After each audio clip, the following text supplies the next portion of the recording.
project, my group and I focus on Islamic ethics in Islamic finance.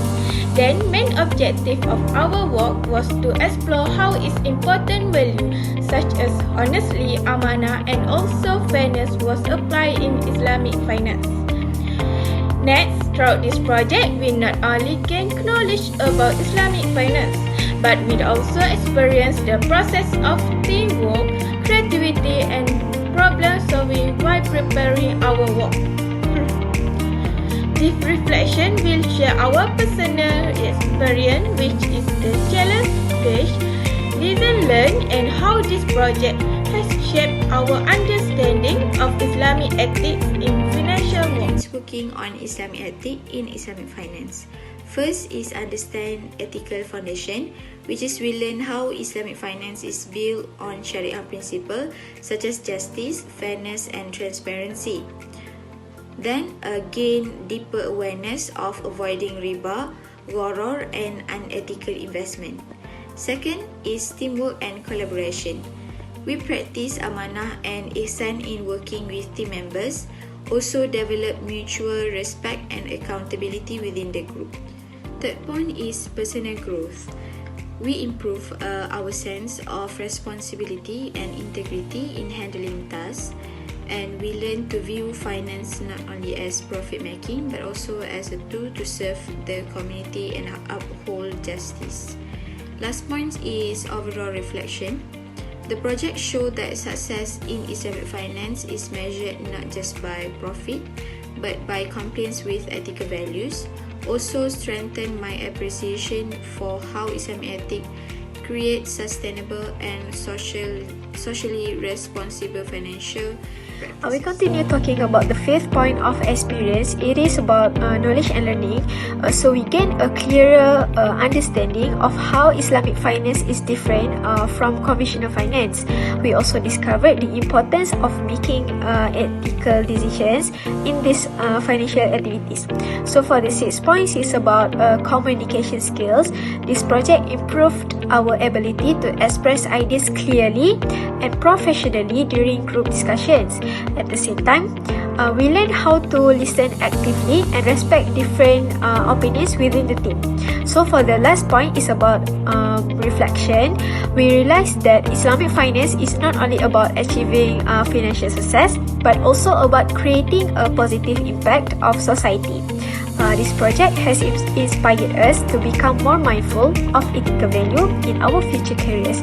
So overall, this project not only gave us knowledge but also helped us to grow in terms of teamwork, communication, and responsibility. Here are the challenges related to applying ethics in finance to transparency and fairness. The first one is conflict of interest. Financial institutions or individuals may prioritize their own profits or benefits over the client's best interest.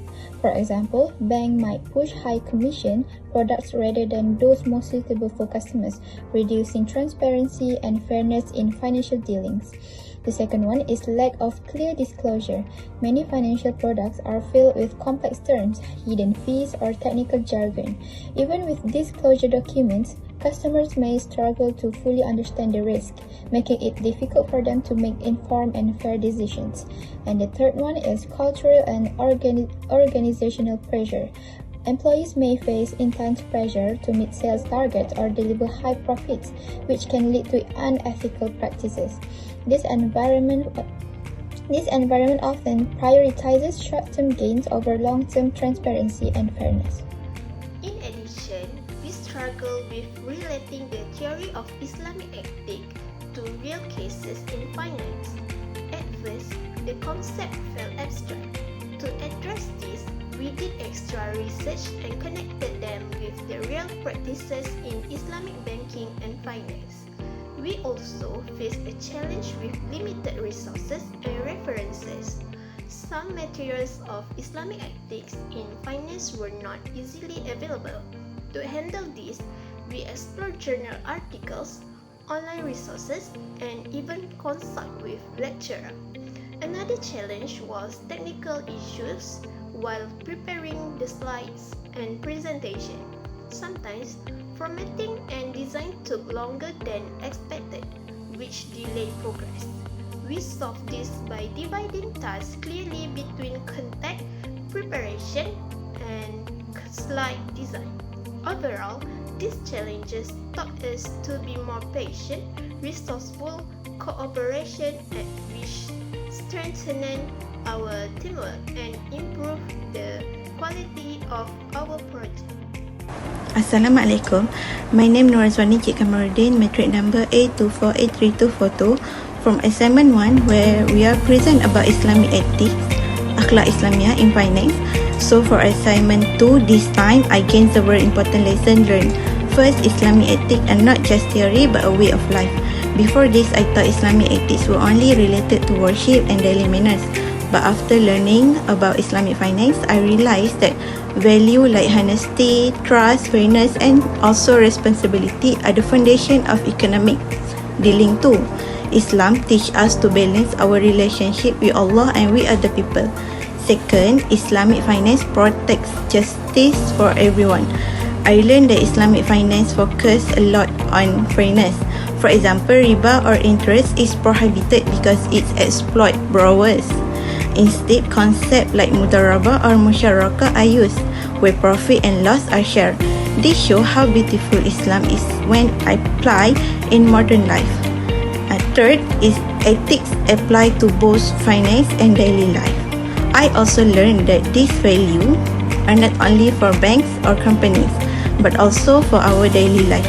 For example, when we borrow money, we should pay it back on time. When doing business, we must not cheat customer. This small practice actually train us to be more disciplined Muslim. I think that's all from me. Thank you. Next, we can see that Islamic finance promotes social responsibility. This means where it's not just for individual gain, but it must also benefit the community. For the example, zakat and sedekah are systems that encourage Muslims to help those in need. Through this, poverty can be reduced and society become more caring and balanced. Fifth, another lesson is that transparency and trust are core values in Islamic finance. Contracts should always be clear with no hiding condition or unfair terms. When we practice this honestly, it builds trust and prevents conflicts. This principle also shows us that harness in the foundation of all financial and business deadlines. Finally, we learn that ethics bring long-term sustainability. By avoiding riba, cheating, and exploitation, Islamic finance ensures stability in the economy. More importantly, when we follow ethical principles, we receive blessing or barakah from Allah, which make our financial deadlines more meaningful and beneficial in the long term. This project has had a huge impact on my understanding, skill and perspective. In terms of understanding, I am clearer about how Islamic ethics are an important foundation in Islamic finance, especially the value of trust, justice, and honesty that must be practiced in every transaction. In terms of skill, I have become more confident in working in a team, dividing tasks fairly, and managing time better. I also learned to improve my communication skill when interacting with other group members who have different ideas. From a perspective, this project changed the way I see finance, not just a matter of profit, but also a practicing and social responsibility. It has made me appreciate the importance of ethics in my daily life and future career. Number 4 is critical thinking. The project trained me to think more critically because I had to connect Islamic ethics with real financial case.